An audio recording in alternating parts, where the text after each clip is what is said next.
Assalomu alaykum, hurmatli kuzatuvchilar.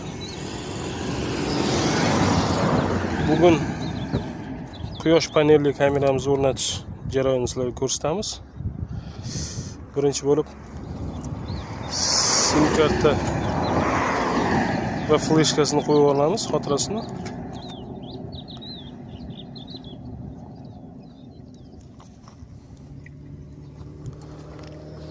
Bunga kronshtayn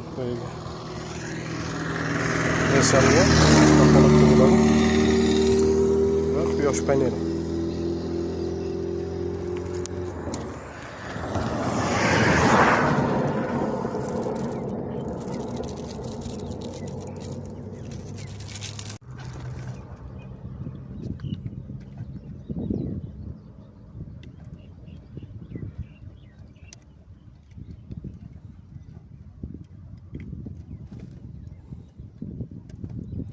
Sim karta orqali ishlaydigan kamera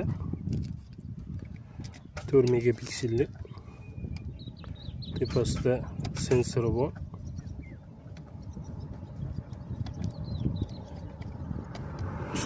Qo'yilib xotirladi va hozir o'rnatish jarayonini ham ko'rsatamiz sizlarga. Qanday holatda qo'yiladi.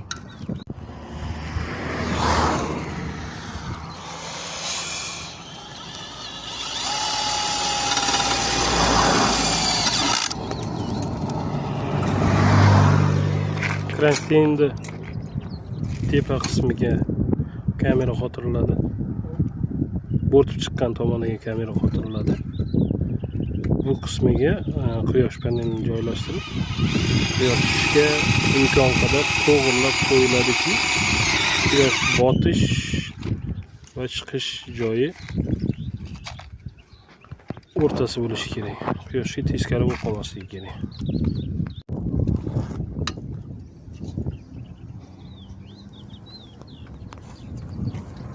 Shu joyga o'rnatamiz.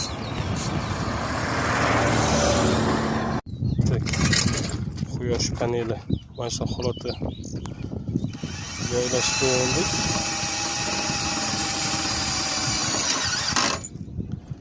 Ko'taringchi. Ko'tarib stalbaga to'g'rilab qanday holatda turish kerakligini ko'rsating.